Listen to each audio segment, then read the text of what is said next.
자, 오늘 말씀은 요한복음 1장 우리 14절에서 18절까지입니다. 요한복음 1장 14절에서 18절까지 우리 똑같이 한 목소리로 읽겠습니다. 시작.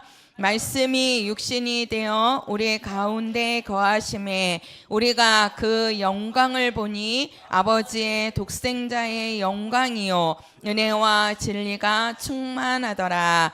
요한이 이에 대하여 증거하여 외쳐 가로되 내가 전에 말하기를 내 뒤에 오시는 이가 나보다 앞선 것은 나보다 먼저 계심이니라 한 것이 이 사람을 가리킴이라 하니라. 우리가 다 그의 충만한 데서 받으니 은혜 위에 은혜로라. 율법은 모세로 말미암아 주신 것이요 은혜와 진리는 예수 그리스도로 말미암아 온 것이라. 본래 하나님을 본 사람이 없으되 아버지 품속에 있는 독생하신 하나님이 나타내셨느니라. 아멘. 자, 여기 그 17절에 가서 보면 율법은 모세로 말미암아 주신 것이고 무엇과 무엇은요? 은혜와 진리는 누구로? 네, 예수로 말미암아 온 것이다. 한번 해보세요. 예수는 은혜와 진리이시다. 시작. 네. 자, 예수는 은혜와 진리이십니다. 제가 오늘 은혜와 진리에 대해서 말씀을 드릴 건데 우리가 요한복음 지금 1장 14절에 가서 보면요.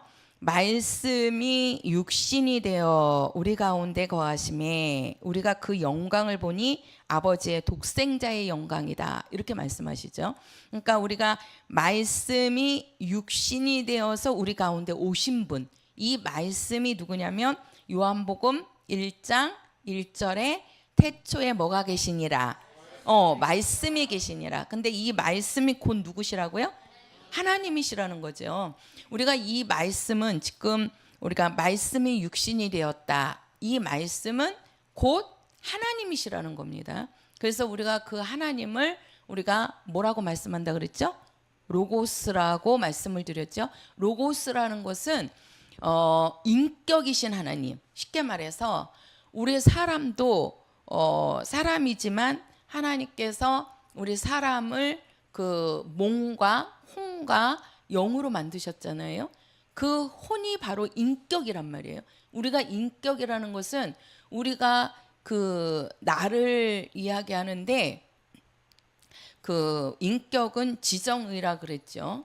그죠? 예. 그러니까 하나님 그분을 얘기하는 거란 말이에요. 우리가 사람 그러면 우리 나를 얘기하잖아요. 그 나를 목사님은 혼이다라고 얘기하잖아요. 혼이 나다. 근데 그 혼이 육체는 흙으로 만들어진 그냥 몸이고 그 몸 안에 혼이 있어갖고 영은 영원한 존재 그냥 영은 영원한 존재고 몸은 흙으로 만들어진 흙에서 왔다가 흙으로 돌아가는 존재고 그 가운데 혼이 있어가지고 그 혼이 인격이란 말이에요. 그 혼이 나중에 육신으로만 살면 어떻게 되는 거예요? 육신이 흙으로 돌아갈 때 영이 거듭나지 못하는 것이죠. 근데 그 혼이 육체를 갖고 있을 때 우리가 영을 위해서 살면 하나님의 말씀을 위해서 살면 그 영이 어떻게 되는 겁니까? 하늘에서 영혼이 사는 거란 말이에요. 그 하늘에 갈 때는 영뿐만이 아니라 영혼이 올라가는 겁니다. 영혼이. 그래서 우리가 영혼, 그 혼이 같이 있다는 것을 알 수 있는 것이 우리가 성경에 보면 부자와 나사로 사건에서 그 부자도 음부에 들어가서 다 깨닫잖아요. 그리고 이 생에 있을 때 일을 알아요, 몰라요? 알죠? 그죠? 예. 그리고 또 거지 나사로도 아브라함 품에 들어가서 그 아브라함 품에서 쉬고 있는 게 나오잖아요. 그러니까 우리가 혼이 난데 이 혼이 몸을 위해 몸 쪽으로 기울 것이냐, 이 혼이 영으로 갈 것이냐. 그래서 혼이 영으로 가면 그 영혼이 아버지 나라로 들어가는 겁니다. 혼은 없어지는 게 아니죠, 같이. 근데 혼은 반드시 육에 달라붙든가 영에 달라붙든가 이렇게 돼야 되는 거예요. 그래서 우리가 이 말씀, 그러면 이 말씀이 곧 인격이신 하나님을 말씀하는 겁니다. 그게 요한복음 1장 1절에 그 말씀은 하나님이시니라, 로고스 아버지를 말씀하시는 거예요. 근데 이 하나님이 보면은 아버지의 그 14절에 가서 보면 그 영광을 보니 아버지의 독생자의 영광이요, 이렇게 하잖아요. 아버지의 독생자의 영광. 쉽게 말해서 하나님이 계시는데 그 하나님 아버지 속에 18절에 가서 보면 아버지 품 속에 있는, 아버지를 본 사람이 없는데 그 아버지 품에 계신 독생자가 나오셨다는 거죠. 그분이 말씀이란 말이에요. 그러니까 그 말씀은 누구냐? 하나님과 함께 계셨던 말씀. 하나님과 함께 계셨던 하나님. 쉽게 말해서 이거를 쉽게 얘기하면 아버지가 계시고 그 아버지 품속에 아들이 계셨다는 거죠. 그 아들도 아버지로부터 나왔기 때문에, 하나님으로부터 나왔기 때문에 그 아들도 곧 누구시다?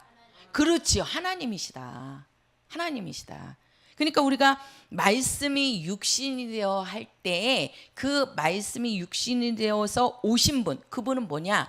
하나님 품속에 계신 독생하신 하나님, 그분이 아들 예수. 그게 빌립보서 2장 6절에 뭐예요? 예수는 하나님의 본체시요 하나님의 형체이시다라고 말씀하는 거죠. 아버지로부터. 근데 그분은 누구냐? 하나님과 뭐 하신 분이다? 동등하신 분이시다.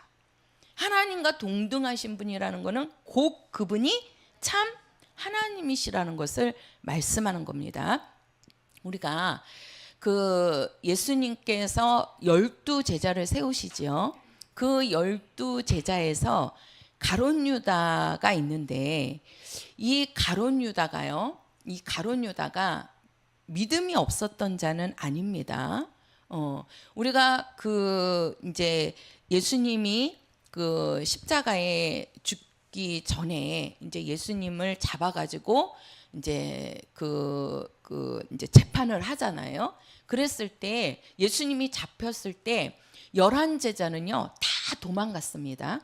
왜? 자기도 잡혀서 죽을 게 두려우니까 도망을 갔어요. 근데 그 12제자 중에 예수님이 잡혔을 때 도망가지 않은 제자가 누구냐면 가룟 유다예요. 가룟 유다예요. 가룟 유다는 예수님이 잡혔을 때 도망간 것이 아니고 예수님을 재판하는 그 재판 그 석에 갔던 자예요. 가룟 유다는. 그리고 예수님을 이제 죄인이라고 해가지고 예수님을 죽이려고 하니까 그 재판석에서 예수는 무죄하시다. 예수님은 죄가 없는 분이시다. 하고 외쳤던 제자가 누구냐면 가룟 유다입니다. 우리는 가룟 유다를 예수님을 은 30에 이제 팔아 먹잖아요. 그죠? 팔지요, 예수를. 근데 예수를 팔고 그냥 가서 목매달아서 죽었다라고만 생각하시지만 가룟 유다는요. 그러니까 예수님을 팔기는 했지만 예수님이 죄가 없다라고, 예수님이 무죄하다고 그 재판장들 앞에서 외쳤던 자가 가룟 유다예요. 끝까지 다른 11제자들은 도망가갖고 숨었지만 가룟 유다는 그 재판석 자리로 나아갔던 자라니까요. 근데 왜 도망갔던 11제자들은 끝까지 그 예수님의 말씀에 이제 순교를 하죠. 그죠? 도망갔지만. 그러나 그들은 돌아와서 그 말씀에 순교한 자들이잖아요. 근데 가룟 유다는 예수님이 재판을 받을 때에 도망가지 않은 제자 중에 하나거든요. 도망가지 않았던 자예요, 가룟 유다는. 그리고 예수님이 무죄하다고 외쳤던 자인데 저주받아 죽은 제자는 또 가룟 유다란 말이에요. 그죠? 우리가 이렇게 이제 보면 왜 가룟 유다는 그 예수님이 무죄하다고 외쳤으면서도 불구하고 왜 가룟 유다는 저주를 받았을까? 왜 저주를 받았을까? 하고 보면은요. 이 12제자가 다 예수님을 3년 6개월 동안 따라다녔습니다. 그 따라다니면서 예수님이 행하시는 능력들, 또 예수님이 하신 말씀들을 그 다 듣고 또 예수님과 함께 생활했던 제자들이에요. 근데 이 11제자들은 예수님과 함께 있으면서 예수를 누구로 보았냐면 하나님의 아들, 그분은 하나님의 아들이라는 말은 곧 그분은 하나님이시오, 하나님께로부터 난 자라는 거죠. 그리고 그분은 그리스도라는 것으로 믿었습니다. 11제자들은 예수님이 잡혔을 때 도망은 갔어도 그들은 예수를 어떤 눈으로 보았느냐? 예수는 하나님의 아들이시고 그분은 그리스도라고 봤단 말이에요. 그리스도이시다. 그래서 베드로가 우리가 고백을 할 때 너는 나를 누구라 하느냐 하고 물으니까 주는 그리스도시요 살아계신 하나님의 아들이십니다 라고 고백을 하잖아요. 근데 가룟 유다는 예수님을 3년 6개월 동안 쫓아다니면서 예수를 어떻게 보았느냐? 그 가룟 유다는 예수님을 하나님의 아들로 본 것이 아니고요. 자기가 모시는 선생님인데 그 선생님, 쉽게 말해서 사람 중에 아주 훌륭하신 분이시다라고 본 거예요.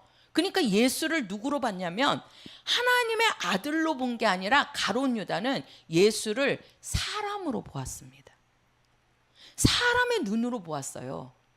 그러니까 이 가룟 유다는 마지막에 어떻게 하는 겁니까? 예수를 배신하기도 하고 또 어떻게 합니까? 마지막에는 자기 영을 그냥 저주 가운데 내어놓는 겁니다. 그래서 우리가 예수를 누구로 보느냐는 아주 중요한 거예요. 우리가 이제 외국에서 그 신학생들을 대상으로 해서 설문조사를 했대요.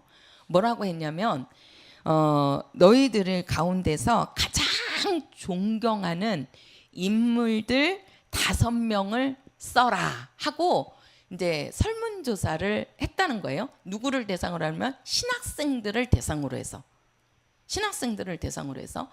그래서 그들이 쓰는데 이제 링컨도 나오고 미국의 여러 그 훌륭한 인물들이 많이 있지요. 그런 사람들을 쭉 쓰고 마지막 5번째에 가서 가장 존경하는 인물이 누구냐? 예수가 나오더라는 거예요. 신학생들을 대상으로 해서 설문조사를 했는데, 그러니까 5번째 가서 자기가 가장 존경하는 사람이 누구냐? 예수를 본다는 거죠. 예수를.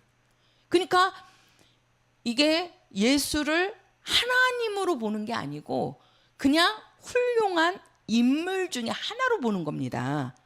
이것이요.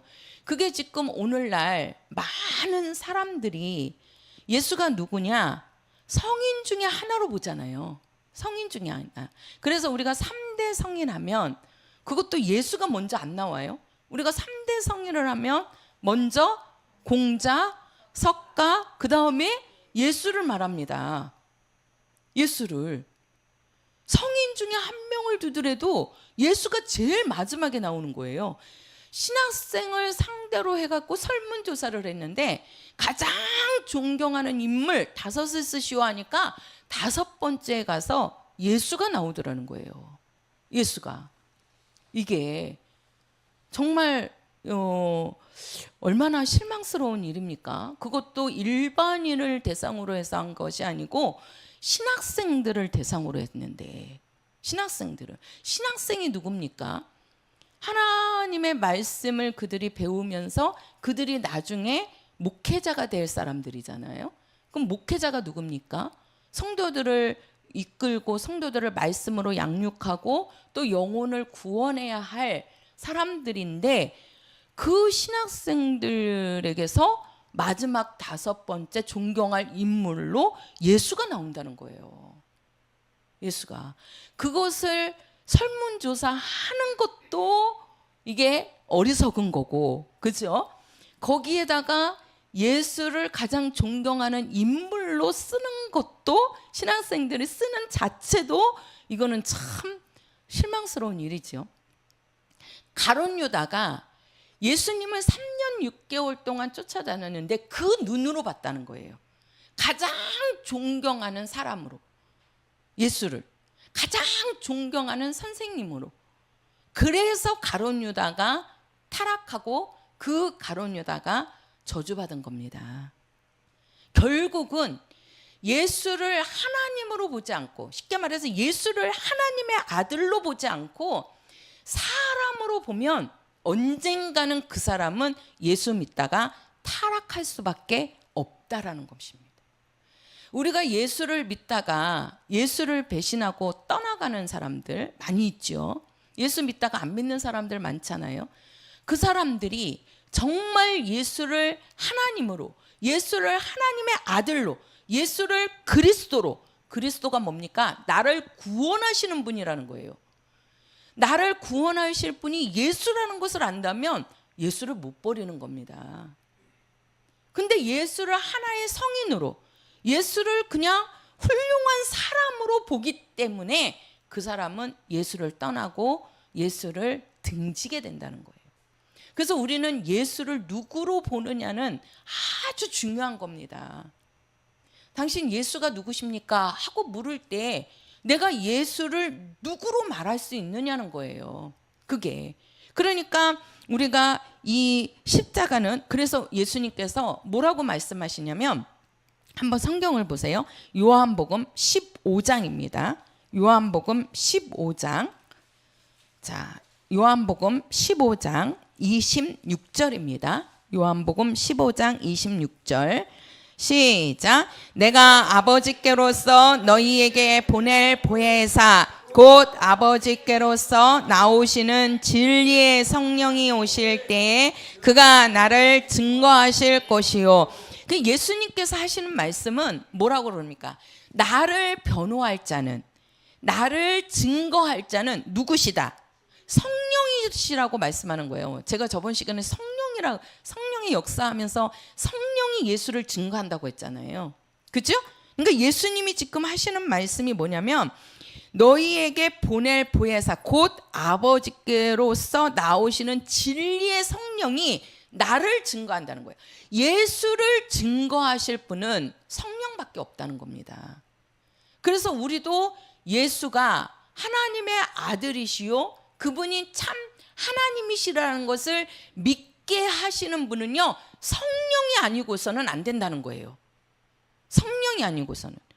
그래서 우리가 성령을 받은 자가 정말 예수를 믿는 자요, 성령을 모신 자가 예수를 하나님의 아들로, 하나님으로 본다는 겁니다. 왜? 성령만이 예수를 증거하시는 분이시기 때문에 그래요. 그래서 십자가는 예수를 죽였습니다. 그러나 성령은 예수를 증거하셨어요. 변호하셨단 말이에요. 십자가는요, 예수를 죄인으로 만들었습니다. 왜? 죄인이 아니고서는, 죄가 아니면 죽어요, 안 죽어요? 안 죽지요? 그지요? 그래서 죄의 값은 무엇이다? 사망이다. 죄의 값은 사망이다. 예수를 십자가에 죽였다는 것은 예수를 죄인으로 만든 겁니다. 그러나 성령은 오셔서 예수가 죄인이라고 말합니까? 아니지요. 예수는 하나님의 아들이시요 그분은 죄 없는 의인이시라고 증거하는 분이 성령이시라는 거예요. 성령이시라는 거예요. 가룟 유다는 예수를 하나의 훌륭한 인간으로 사람이라고 보았기 때문에 그는 타락을 한 거예요. 그러나 성령은 우리에게 오셔서 누구로? 예수를 하나님의 아들로 증거하시고 믿게 하시는 분이십니다. 그래서 우리는 예수를 성령으로 믿어야 돼요. 한번 해보세요. 예수를 성령으로 믿어야 한다. 그렇지요. 그래서 우리의 구원은요, 오직 예수를 하나님의 아들로 믿는 데서 출발하는 겁니다. 예수가 그리스도인 것을 믿는 데서 출발하는 거예요. 예수가 하나님의 아들이시라는 것은 그분은 참 하나님이시다. 그래서 우리의 믿음은, 목사님 맨날 말씀하시잖아요. 우리의 믿음이 뭐냐? 믿음이 뭐냐 하면 예수는 참 하나님이시다. 그분이 하나님의 아들이시라는 거죠. 참 하나님이시기 때문에 우리를 구원하시는 그리스도가 되신다는 겁니다. 거기에서 출발하는 것이 바로 우리의 믿음입니다. 근데 여기에 보면 다시 요한복음 1장 가서 보세요. 요한복음 1장. 자, 요한복음 1장 우리 17절 가서 보시면 17절보다도 자 14절을 다시 읽을게요. 14절 시작.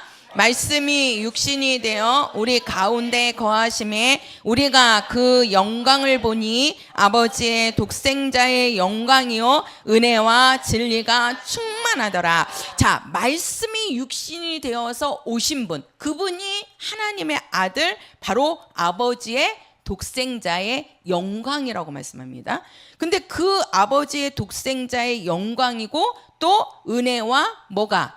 진리가 충만하더라. 자, 예수는요, 따라서 봐요. 예수는 은혜와 진리가 충만하신 분이시다.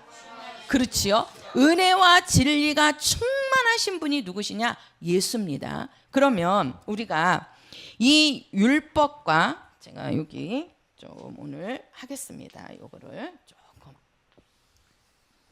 자, 우리가 율법, 그 다음에 지금 은혜와 진리라고 했어요. 그렇죠? 율법과 진리. 자, 우리가 이제 이 율법과 진리를 알아야 되거든요. 그러면 이 율법도 하나님으로부터 나온 거고요. 그러니까 하나님이 말씀하신 거잖아요. 진리도 하나님으로부터 나온 겁니다. 율법도 하나님의 말씀이고 진리도 하나님의 말씀입니다. 율법도 하나님으로부터 나온 거고 진리도 하나님으로부터 나오신 거예요. 그런데 이 율법과 진리는 차이가 있습니다. 차이가 있어요. 자, 우리가 이 율법은 우리가 그 17절인가요? 거기 가서 보면 율법은 누구로 말미암아? 그렇죠. 모세로 말미암아서 왔다 그랬어요. 모세로 말미암아서. 그러니까 율법도 하나님의 말씀이고 진리도 하나님의 말씀인데, 율법은 하나님께서 누구를 통해서? 모세를 통해서 주신 겁니다. 그래서 하나님께서 그 모세를 시내산으로 불렀어요. 시내산으로 불러가지고 그 시내산에서 모세에게 하나님께서 말씀하신 겁니다. 그래서 그 시내산에서 하나님께 들은 대로, 하나님이 말씀하시는 대로 그대로 그거를 적지요. 어디에다가? 돌판에다가. 그죠? 그게 이제 십계명이잖아요. 그 말씀을 들은 대로, 하나님의 말씀을 들은 대로 그대로 그것을 전달하는 겁니다. 전한 거예요. 전한 거. 이것이 바로 뭐다? 율법입니다. 율법이에요. 그러나 진리는 모세로 말미암은 것이 아니고 누구로 말미암은 것이다? 그렇지요. 예수 그리스도로 말미암은 것이다 라고 말씀하세요. 율법도 하나님의 말씀이고 진리도 하나님의 말씀인데 누구를 통해서 왔느냐는 거예요. 누구를 통해서? 그러니까 이 율법은 모세를 통해서 하나님이 주신 말씀이고, 이 진리는 아들 예수, 하나님 품속에서 독생하신 하나님, 그분을 통해서 오신 말씀이 진리입니다. 진리예요. 그러면 이 율법은 바로 뭐냐? 우리가 이제 안경으로 예를 들면 이 율법은 하나님께서, 자 보세요. 하나님께서 누구를 본 거냐면 세상을 본 것입니다. 세상을 본 안경이에요. 쉽게 말해서 이 세상이라는 것은 누구를 말하는 거죠? 사람들, 사람, 인간. 하나님의 눈으로 세상을 본 거예요. 세상을. 이게 율법이에요. 그래서 이 하나님께서 세상을 보니까 이 세상에 있는 사람들은 다 뭐라는 거죠? 죄인이라는 겁니다.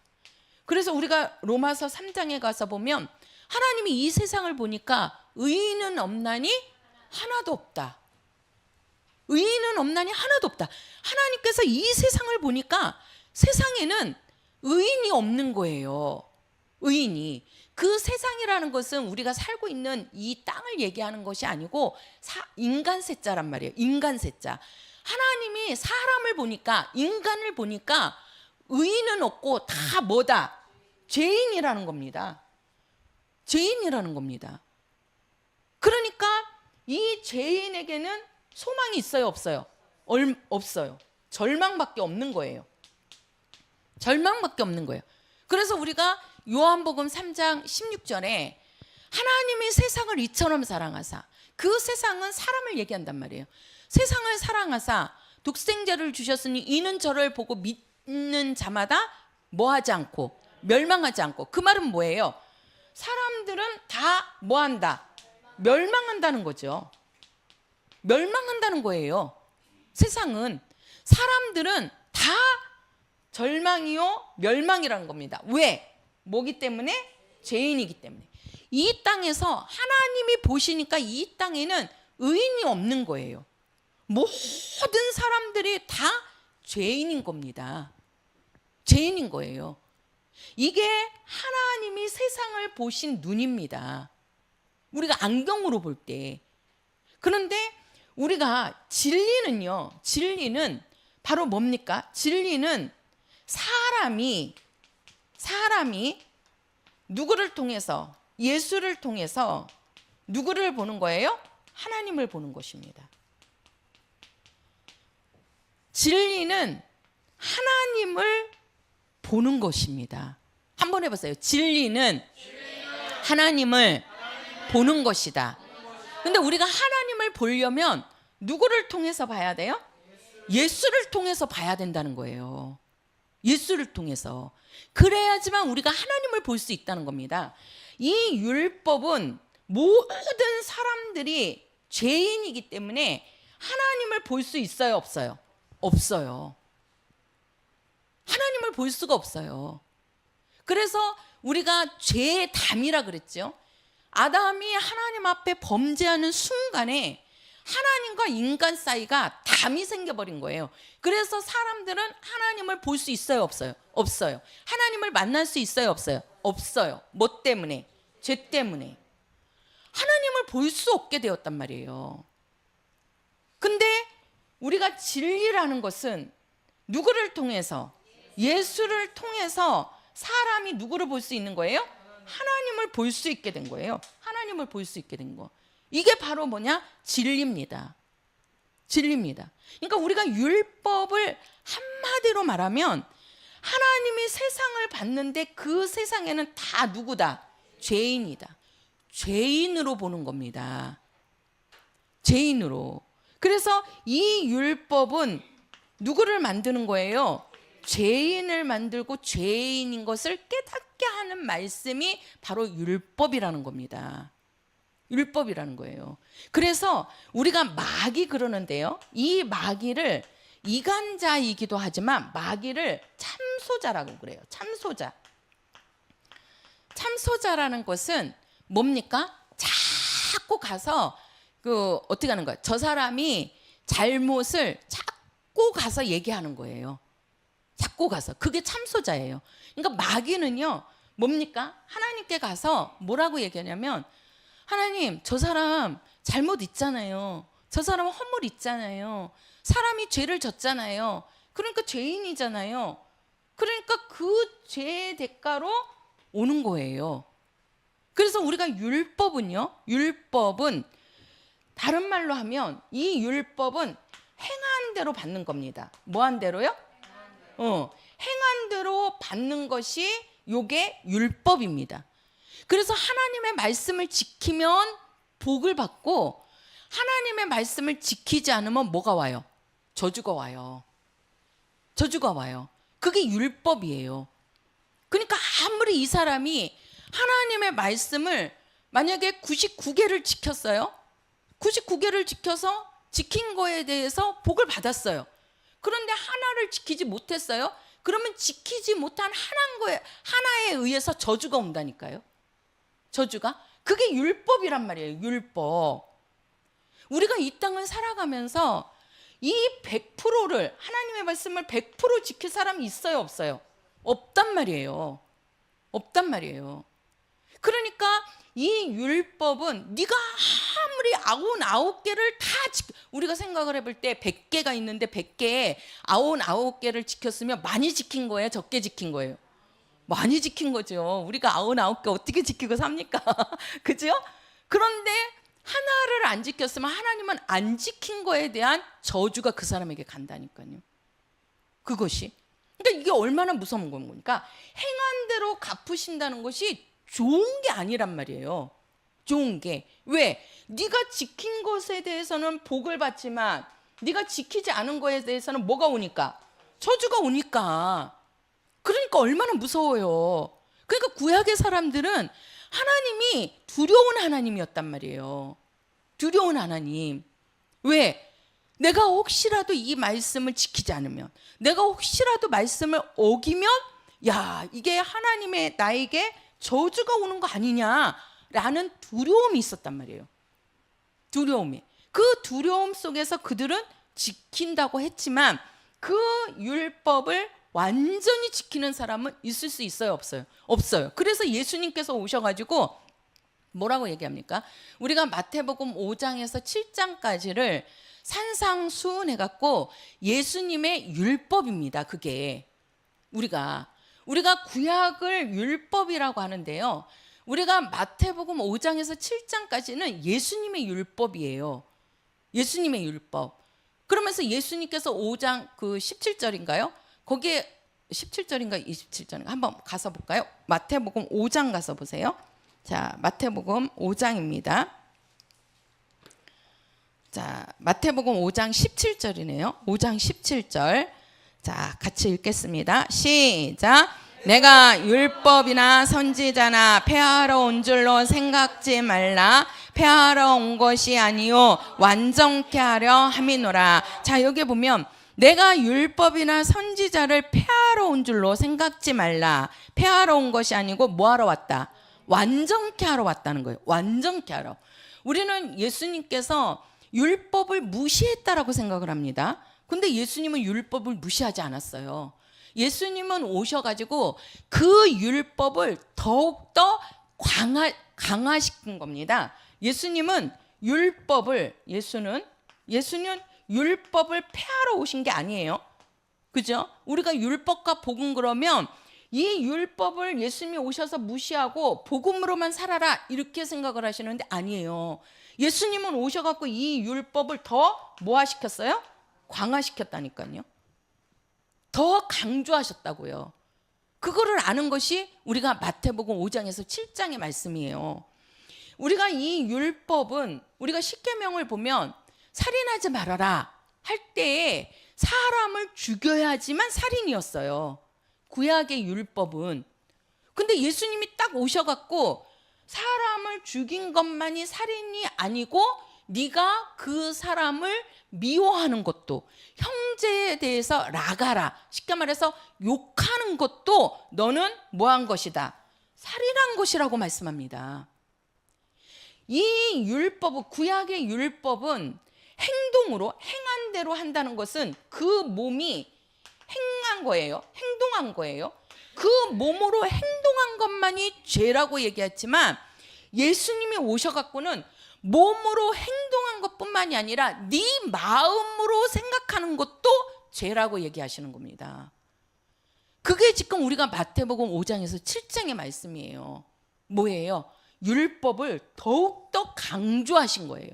예수님은 오셔서. 그래서 우리가 우리는 예수님을 복음으로만 생각하는데 예수님의 율법이 마태복음 5장에서 7장의 말씀이에요. 그 율법을 더욱더 강화시켜 놓고 거기에다가 예수님이 복음을 주시는 겁니다. 그 복음을. 그래서 이 진리는 누구로 말미암아서 온 거냐면 예수님께서 주신 거예요. 예수님께서. 그 예수님께서 주시는데 바로 뭡니까? 우리 사람은 하나님을 율법으로 볼 수 있어요, 없어요? 없습니다. 지금도요, 교회 안에서 우리가 행함으로 착하게 살아야지만 우리가 구원을 받을 수 있다라고 하는 분들이 참 많이 있습니다. 평신도도 그렇지만요, 목회자들도 그러는 분들이 많이 있습니다. 저는 실제로 유튜브를 통해서 목사님들 말씀 듣고 보면 그런 분들 많이 있죠. 우리 주변에도 저도 그런 얘기를 많이 듣고 있어요. 우리 성도들 진짜 우리가 착하게 살아서 천당 갑니까? 우리가 착하게 살아서 구원받습니까? 예수님께서 그렇게 말씀하셨습니까?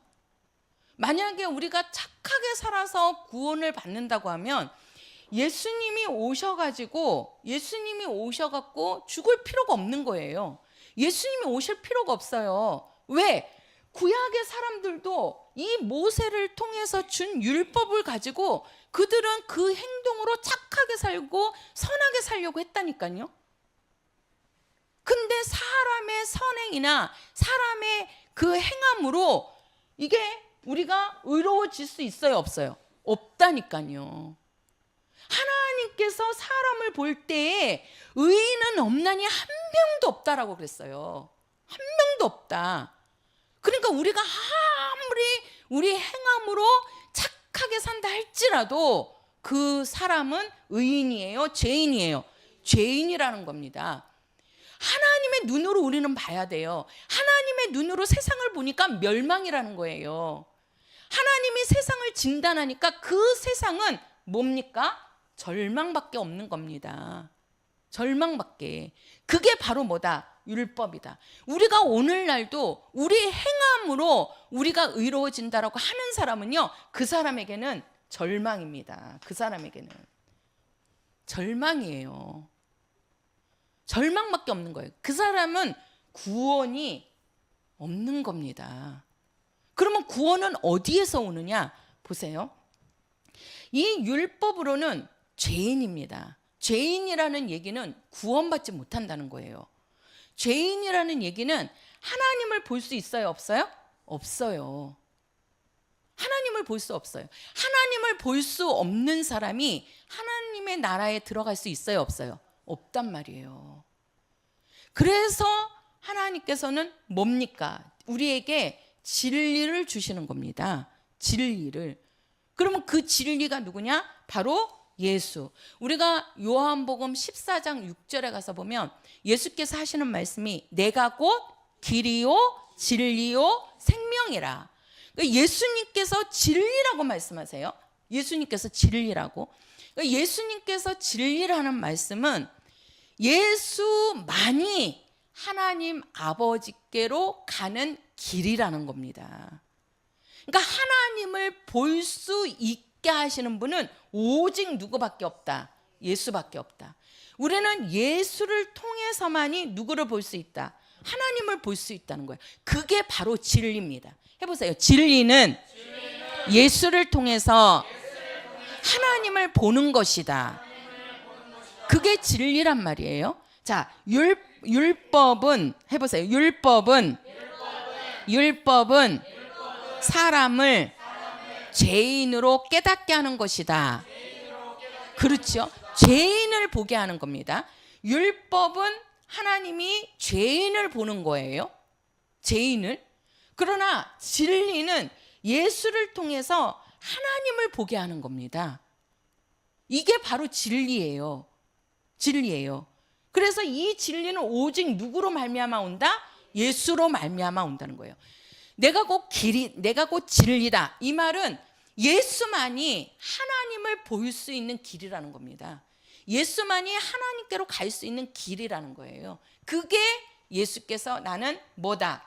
진리라는 겁니다. 왜?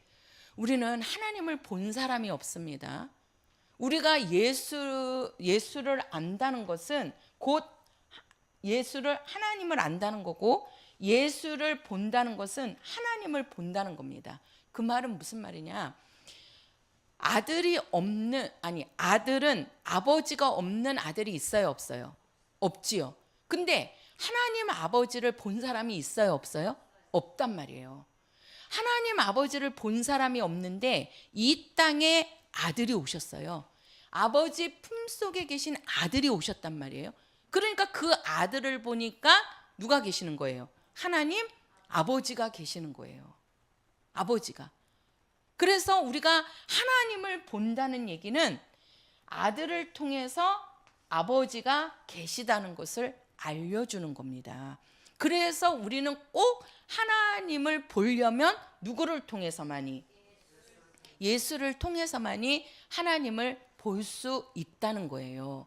그러면 우리가 이 율법과 진리만 있으면 되지 왜 뭐라고 얘기하냐면 은혜라는 말을 쓰냐는 거예요. 은혜. 왜? 우리가 지금 뭐라고 했어요? 아버지의 독생자의 영광이요 뭐와? 은혜와 진리가 충만하신 분이라 그랬잖아요. 예수는 은혜와 진리가 충만하신 분이에요. 우리가 율법과 진리만 있으면 되는데 왜 은혜와 진리가 충만하느냐는 거예요. 은혜와 진리가. 우리가 이 율법에는 은혜가 없습니다. 율법에는 뭐가 없어요? 은혜가 없습니다. 은혜가 없는 것이 율법이에요. 그러면 은혜는 뭐냐? 이 은혜라는 것은요, 다른 말로 하면 선물이에요. 선물. 뭐라고요? 선물. 근데 무슨 선물이냐? 우리 개인이 쉽게 말해서 공로가 없어요. 내가 뭘 한 게 없어요. 그런데 하나님께서 그냥 거저 주시는 겁니다. 쉽게 말해서 공짜로 주시는 거예요. 우리가 이 땅에서도 공짜 좋아하죠. 그죠? 근데 공짜는 없습니다, 이 세상에. 그죠? 내가 공짜로 받았으면요, 공짜로 받은 것을 언젠가는 그거 뭐 해야 돼요? 돌려줘야 돼요. 우리 애들도 보면 이제 생일날 선물을 받지요. 그죠? 그러면 생일날 선물을 받습니다. 받을 때는 좋지요. 얼마나 좋습니까? 선물을 받으니. 그런데 내가 선물 준 그 사람이 생일이야. 그럼 그냥 그냥 놔둘 수 있어요? 안 되지요. 내가 받았으니까 반드시 또 어떻게 해야 돼요? 선물을 줘야 되는 겁니다. 그건 공짜가 아니라 이 말이에요. 내가 받은 거에 대해서 주잖아요. 우리가 장례식 때도 그렇고 축의금이니 조의금이니 그런 게 받을 때는 좋지요. 그런데 받은 거에 대해서 그 상대방이 또 부모님이 돌아가시거나 아니면 이제 자식들이 결혼하거나 그러면 우리도 뭐 해야 됩니까? 그지요? 내가 받은 거에 대해서 돌려줘야 되는 겁니다. 그러니까 이 땅은요, 공짜가 없는 거예요. 공짜라는 게 어디 있습니까? 그죠? 우리가 핸드폰도 공짜로 줍니다 하는데요, 그거 공짜 아니에요. 그 요금 안에 그 기계값이 다 들어가는 거예요. 말이 공짜지 공짜인 게 없단 말이에요. 그죠? 예. 근데 하나님은요, 우리에게 선물을 주시는데 뭘로 주시는 거예요? 그냥 공짜입니다. 내가 무엇을 한 게 없는데 하나님이 그냥 거저 주시는 거예요. 그것을 하나님의 선물이라 하고, 그 말을 다른 말로 하면 그거를 뭐라고 하는 거예요? 은혜라고 하는 겁니다. 은혜라고. 내가 무엇을 한 거에 상관없이, 내가 어떤 것을 행한 거에 상관없이 하나님이 그냥 주시는 거예요. 일방적으로 주시는 거예요. 그것을 우리는 하나님의 은혜라고 말하는 겁니다. 은혜라고. 그래서 우리가 성경에 보면 율법과 진리라고도 하지만 우리가 율법과 이 진리를 뭐라고 하냐면 복음이라고 합니다. 복음. 이걸 얘기 나갈게요. 복음이라고 합니다. 복음. 자, 이 율법에는요, 하나님의 은혜가 있어요, 없어요? 없습니다. 근데 이 복음에는 뭐가 있냐면 은혜가 있는 겁니다. 은혜가 있기 때문에 복음이라고 하는 거예요. 우리가 이 율법도 하나님의 말씀이요, 복음도 하나님의 말씀으로서 하나님으로부터 둘 다 온 거거든요. 율법도 하나님으로부터 온 거예요. 복음도 하나님으로부터 온 거고. 근데 왜 우리가 율법과 복음이라고 하느냐? 율법에는 은혜가 안 들어있단 말이에요. 그래서 행한 대로 갚으시는 거예요. 행한 대로. 내가 행한 대로 하나님이 갚아주시는 거예요. 근데 내가 좋은 일, 쉽게 말해서 하나님의 말씀을 지키는 거에 대해서 내가 받을 때는 좋은데, 그죠? 내가 지킨 거에 대해서 복을 받으면 좋은 거잖아요. 근데 내가 지키지 않은 거에 대해서 저주를 받으면 이게 좋은 거예요, 나쁜 거예요? 나쁜 거란 말이에요. 그죠? 그게 율법이란 말이에요. 그러니까 율법은 내가 은혜가 없기 때문에 뭐예요? 내가 행한 것대로 받는 겁니다. 그래서 그 행한 것으로 복을 받을 수도 있고 저주를 받을 수도 있는 거예요. 우리 구약의 사람들을 보면 구약 사람들이 하나님으로부터 복도 받았지요. 하나님의 말씀을 지켜갖고 얼마나 복을 받았습니까? 우리가 신명기서 1장에 가서 보면은 하나님의 말씀을 너희들이 지켜 행하면 너희들에게 복을 준다 그러잖아요. 근데 어떤 복을 줍니까? 너희들을 세계 모든 민족 위에 뛰어나게 할 거고, 너희들이 들어가도 복을 받고 나가도 복을 받고, 너희 떡반죽들이 복을 받고, 그죠? 그 가축들이 복을 받고, 하나님의 말씀을 지키면 하나님이 들어가도 나가도 그런 복을 주신다는 거예요. 그러나 하나님의 말씀을 지키지 아니하면 그들이요, 그 순간에 죽습니다. 하나님이 그 순간에 죽여버려요. 그러니 얼마나 무서워요. 아니, 내가 90년을 사는데 89세까지는 하나님, 아니야, 89세라고 하면 좀 그렇다. 내가 만약에 90년을 살아야 되는데 50년까지는 하나님 말씀을 열심히 지켰어. 그래갖고 복을 받았어. 우리가 그거를 예를 보면은요, 우리가 구약에 왕들을 보면 알잖아요. 왕들을 보면 우리가 그 솔로몬 왕도 처음에 하나님께서 얼마나 보고 기뻐했습니까?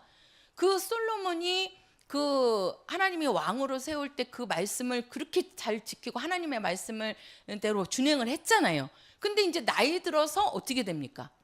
그가 하나님의 말씀을 지키는 것이 아니고 막 그 이제 이방 여인들 하면서 막 그 하나님이 싫어하는 그런 일들을 하잖아요. 그러니까 하나님께서 뭐라고 말씀하셔요? 너는 내 성전을 짓느라고 그렇게 수고했으니까 너에게서는 하나님께서 재앙을 안 내리겠다는 거야. 그러나 네 후손에 가서는 그 재앙을 보겠다는 거죠. 그래가지고 솔로몬 그 자식으로 가갖고 두 민족으로 나누어지잖아요. 그게 왜 그래요? 솔로몬의 말년이 하나님 보시기에 좋지 않았어요. 그러니까 평생을 하나님의 관심을 끌어서 복을 받았더라도 마지막에 하나님의 말씀을 지키지 않으니까 그 저주가 자식들에게도 넘어갔다니까요. 그게 율법이에요. 그게 율법. 아무리 말씀을 지켰어도 지키지 않은 것이 있으면 그거에 대해서 저주가 내린다니까. 그래서 은혜가 없는 거예요. 율법에는. 그러니까 무섭죠. 복도 받지만 저주도 함께 올까 봐서 무서운 거예요. 이게 바로 뭐다? 율법이라는 겁니다. 율법. 그러면 복음은 뭡니까? 복음은 하나님께서 은혜를 주신 겁니다. 은혜라는 것은 하나님의 선물인데 하나님이 거저 주시는 선물이란 말이에요. 그게 바로 뭡니까? 용서입니다. 용서라는 선물을 주신 거예요. 용서라는 선물을. 우리가 이 구약의 율법은요, 은혜가 없습니다. 다른 말로 얘기하면 용서가 없습니다. 용서가. 그러나 이 복음에는 은혜가 들어있는 거예요. 은혜가. 그래서 우리가 예수님을 아버지의 독생자의 영광이요, 은혜와 진리가 충만하더라 할 때 그 은혜를 주신 것은 바로 뭡니까? 우리는 이 율법으로 죄인으로 죽었다는 거예요. 그러니까 죽었으니까 살아나야 되잖아요. 그죠? 죄인으로 죽으니까 살아나야 되잖아요. 그래서 살기 위해서는 그 죄를 뭐 해야 돼요? 용서받아야 돼요. 그래서 은혜가 필요한 거예요. 은혜가. 그래서 우리가 은혜를 받아야지만 살 수 있는 겁니다. 그래서 예수님께서 진리가 되시기 전에 그 안에 뭐가 먼저 오는 거예요? 은혜가 먼저 와야 되는 거예요. 자, 보세요. 율법은 죄인을 만드는 겁니다. 그죠? 하나님께서 세상을 진단하니까 죄인이라는 거예요. 너희는 뭐 한다? 멸망한다는 겁니다. 멸망한다는 겁니다. 그러면 이 멸망할 죄인이 하나님을 볼 때 진리는 누구를 보는 거라고요? 하나님을 보는 거란 말이에요. 하나님을 보는 건데 하나님을 뵙는 건데 죄인으로서 하나님을 보면 하나님을 올바로 볼 수 있어요? 뭐예요? 항상 두려움이 있는 거죠. 항상 꺼리낌이 있는 거죠.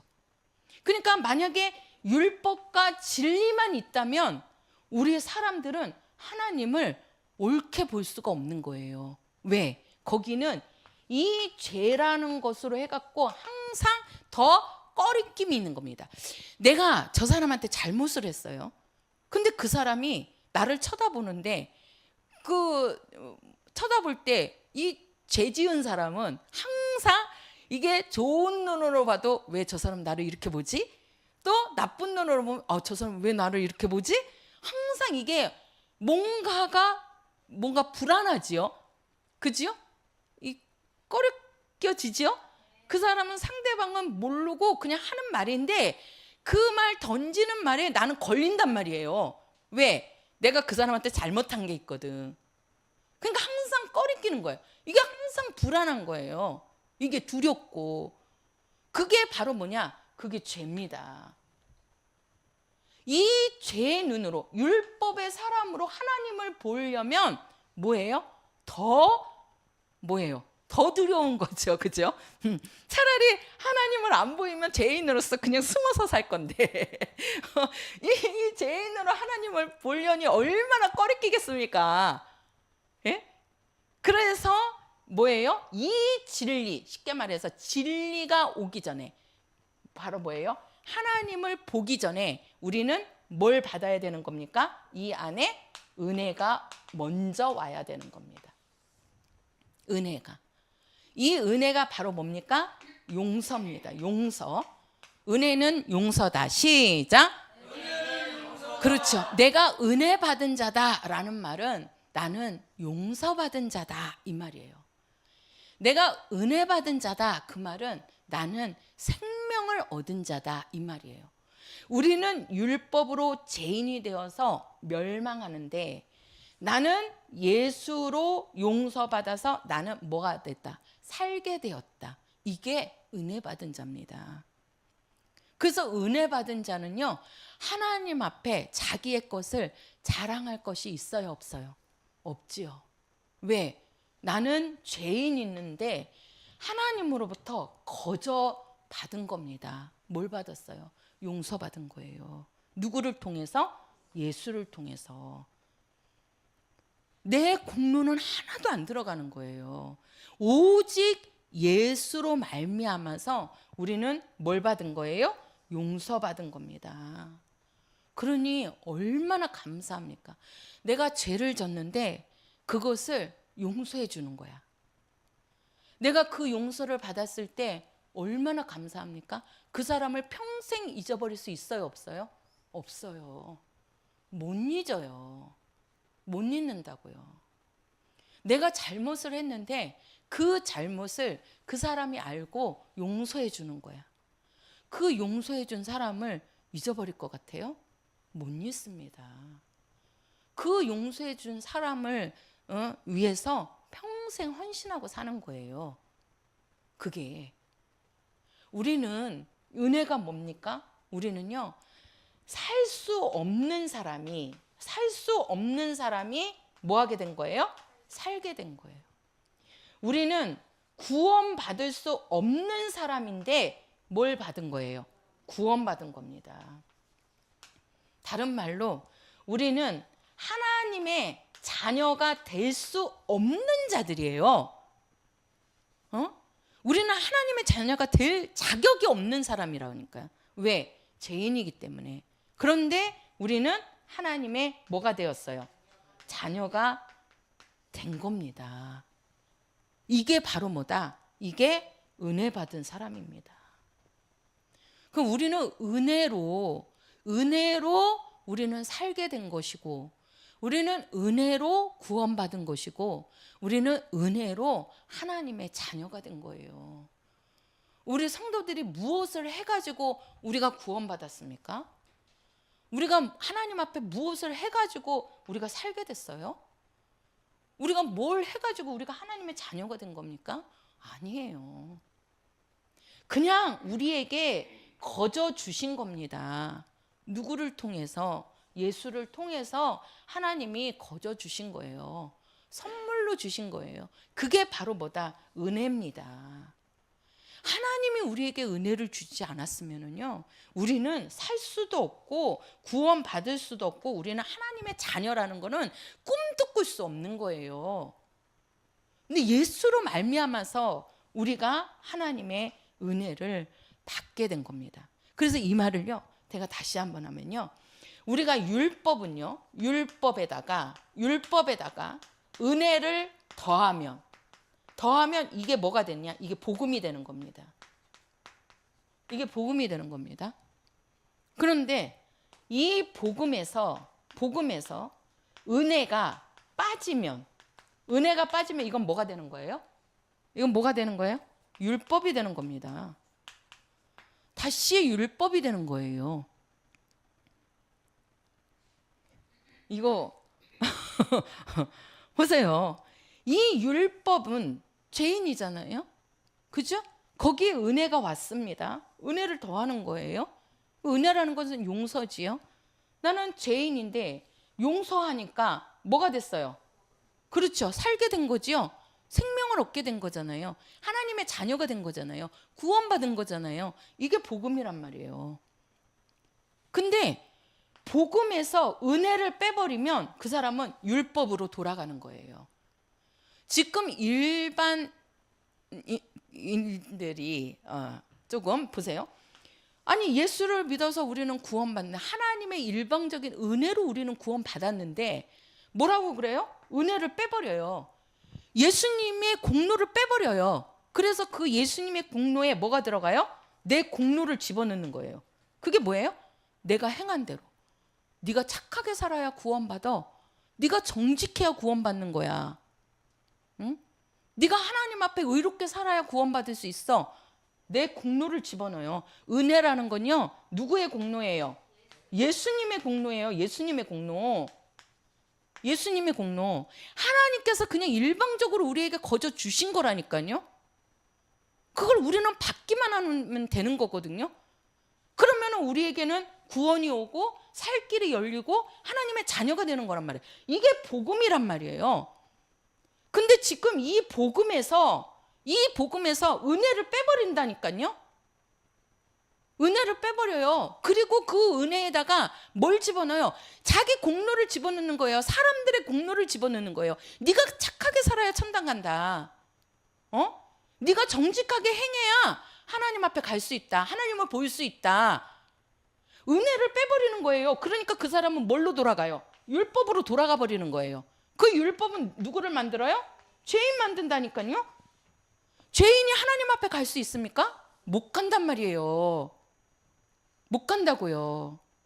지금 하나님께서는 이거를 주신 건데, 구약의 율법을 주시고 그 율법을 통해서 은혜를 주시고 진리로 하나님을 보게 하시는 건데, 지금 이 진리를 준 가운데 은혜를 빼버리고 여기에다가 사람의 공로를 집어넣는 거예요. 그래서 사람들을 다시 율법으로 돌아가게 만들고 있어요. 지금 교회 안에서. 누구를 통해서? 목회자들을 통해서. 이거 심각한 겁니다. 그러니 그 말씀을 듣는 사람들은 율법으로 돌아갔으니 그 사람에게 구원에 대한 확신이 있습니까? 그런 사람들에게 구원 받았니? 야, 하늘나라도 안 가봤는데 무슨 구원을 받아. 가봐야 알지. 너 하나님의 자녀니? 몰라. 하나님의 자녀라고 그러는데 하나님의 자녀인지 모르겠어. 확신이 없는 겁니다. 왜? 은혜를 빼버리니까 율법으로 돌아가는데 무슨 그 사람이 하나님의 자녀가 되고 구원에 대한 확신이 있습니까? 이게 이거 진짜 이거 심각한 거라니까요. 제가 며칠 전에도 그 얘기를 들었다니까요. 아주 큰 교회에서 큰 교회 목사님이 그렇게 전하는데 그 전한 말씀을 듣고 청년들이 한두 교회가 아니에요. 진짜 한두 교회가 아니라고요. 큰 교회가 다 좋은 게 아니라니까요. 하나님은 큰 교회니까 하나님이 거기에 함께하고 적은 교회니까 하나님이 함께하지 않으실 것 같아요? 아닙니다. 복음이 있는 곳에, 은혜가 있는 곳에 하나님이 함께하시는 거예요. 그래서 성령도 은혜와 진리가 있는 곳에서 역사합니다. 성령은요, 율법의 사람한테 역사하지 않아요. 성령은 은혜와 진리가 있는 곳에 역사하시고, 은혜와 진리는 누구로 말미암아? 예수로 말미암아서 오는 거예요. 예수로 말미암아서. 우리에게 은혜와 진리는, 은혜는 용서입니다. 예수의 피가 아니고서는 우리는 용서받을 길이 없어요. 죄인이 뭘 갖고 용서받을 겁니까? 하나님 앞에 죄인인데 뭘 갖고 우리가 하나님 앞에 용서받을 거예요? 내가 착하게 산다고, 우리가 착하게 사는 게 얼만큼 착하게 사는 것이 있습니까? 착하다는 기준을 우리가 어디다 둘 거냐는 거예요. 하나님은 모든 만물에 충만하신 분이에요. 우리나라 헌법을 지켰다고 그 사람이 착한 겁니까?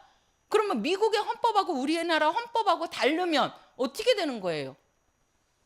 다르면 하나님은 우리나라에만 하나님이시고 미국에는 하나님이 안 되시는 겁니까? 그래서 하나님은 이 땅의 법을 기준으로 안 둔다는 거예요. 우리는 착하다는 이 선을요, 자꾸 어디다 둡니까? 도덕과 윤리에다가 두는 거예요. 도덕과 윤리. 도덕과 윤리가 뭐예요? 나의 행함이란 말이에요. 사람들의 행함이라고요. 이 사람들의 행함에다가 둬갖고는 우리는 하나님으로부터 용서받을 길이 없어요. 이 땅에 선을 둔다고 그러면 이 선이 어디에다가 기준을 두느냐는 거예요. 우리나라 법에다가 기준을 둘 겁니까? 미국이라는 법에다가 둘 겁니까? 우리나라는 사람을 죽이면 살인죄입니다. 아주 무서운 죄예요. 근데 지금 저기 아프리카에 가면 아직도 식인종이 있다고 그래요. 아직도 식인종이 있대요. 그 식인종은 뭡니까? 사람을 잡아먹고 사는 게 그 나라 풍습이에요. 그 나라에서는 사람을 잡아먹었다고 그래갖고 그 사람은 살인죄입니까? 아니란 말이에요. 우리나라는 남편 하나가 부인 하나만 둘 수 있는 게 우리나라 법이에요. 근데 유럽 가서 보세요. 남편 하나가 아내를 하나 두면요, 사랑이 없다라고 그런대요. 그래갖고 아내를요 10명도 두고 15명도 두고, 저 한번 뉴스에 나오는 거 봤어요. 어느 나라인지는 모르겠는데 남편 하나가 부인이 10명이 넘어요. 10명이. 근데 싸울 것 같은데 안 싸우더라니까요. 거기서 이렇게 부인들이 나와서 얘기를 하는데 아주 재밌게 얘기를 해요. 너는 첫째 부인, 너는 둘째 부인, 너는 셋째 부인. 그런데도 오늘 밤에는 누구 부인한테 들어가세요. 서로 양보하더라니까요. 내가 그거 보고 참 여러 명이라서 그러나? 그러면 그 법이 다른데 그러면 어디다 하나님은 기준으로 두느냐? 우리나라에서 보면은 남자 하나가 10명의 부인을 뒀으면 그거 간음죄 아닙니까? 근데 그 나라에서는 그게 아니잖아요. 그래서 하나님은요, 이 땅의 법을 선으로 두신 게 아니에요. 하나님의 기준, 이거를 우리는 하나님의 법, 이 법을 율법이라고 하고 신약에는 그 법을 뭐라고 얘기했어요? 복음이라고 한 거란 말이에요. 하나님의 법, 하나님이 세운 기준, 하나님이 세운 법, 그것이 바로 뭐다? 구약에는 율법이 있지만 율법 갖고는 안 되는 거예요. 왜? 그 율법 안으로 해보니까 하나님이 다 죄인으로 멸망한다는 거죠. 그래서 하나님께서는 새로운 법을 주신 거죠. 새로운 법. 그게 바로 뭐다? 예수라는 법을 주신 거예요. 그 예수가 아니면, 왜? 예수는 아버지 품속에 계신 아들이거든요. 아들이 아니고서는 이 멸망할 사람들을 구원할 자가 없다라는 겁니다. 그래서 하나님의 기준은 예수예요. 그게 법이란 말이에요. 하나님의 법. 그 하나님의 법을 지킨 자가 뭘 받을 수 있는 거야? 은혜를 받고, 뭐예요? 은혜 받는다는 거는 용서받는다는 거죠. 은혜를 받고 그가 하나님을 보게 되는 겁니다. 그게 진리입니다. 그게 진리. 우리는 하나님의 자녀가요, 예수의 은혜로 말미암아서 하나님의 자녀가 된 겁니다. 우리 같은 죄인도 하나님이 용서하시는데, 우리가 이 땅에서도 내가 조금 잘못한 사람이 있어도, 조금 나에게 좀 그랬다 해도 우리도 하나님의 은혜로 용서할 수 있어야 됩니다. 근데 그건 구원은 아니란 말이에요. 그러나 우리도 하나님의 마음은 갖고 있어야 된다. 그래서 우리도 예수 그리스도의 마음을 품자, 이렇게 얘기하잖아요. 예수 그리스도의 마음을 품자. 하나님께서 멸망할 자식을 하나님은 그냥 거저, 내가 무엇을 한 것도 아닌데 거저로 용서해 주신 겁니다. 용서해 주신 겁니다. 그러니 우리는 그 용서를 통해서 은혜를 받고 하나님을 볼 수 있게 된 거잖아요. 이게 진리라는 겁니다. 그래서 예수님은 은혜도 충만하시고 진리도 충만하신 분이라는 거예요. 우리에게 용서도 해주시는 거고, 어떤 자들든지 예수님께 와서 아버지 나 용서해 주세요. 내가 죄인입니다. 나를 용서해 주세요. 예수님께 오는 자들을 거부한 적이 있어요? 성경에 예수님께 온 자들 거부한 사람이 있습니까? 없습니다. 어린아이도 내게 오는 거를 거절하지 말라, 막지 말라 그러잖아요. 어린아이도 내게 오는 것을 오게 하시잖아요. 그죠? 예수님은 누구든지, 하나님은 누구든지 나와서 용서해 주세요 하면 그냥 거저 용서해 주신다는 거예요. 그게 하나님의 법입니다. 그런 자가 하나님을 보는 겁니다. 그래서 우리는요, 은혜와 진리가 충만한 자가 돼야 돼요. 그 은혜와 진리는 누구로 말미암아? 예수로 말미암아 온다는 것입니다. 할렐루야. 나는 은혜와 진리로 살리라. 시작. 은혜와 진리가 누구시라고요? 예수로 충만하신 성도들이 되시기를 축원합니다. 우리 찬송가 182장입니다. 182장.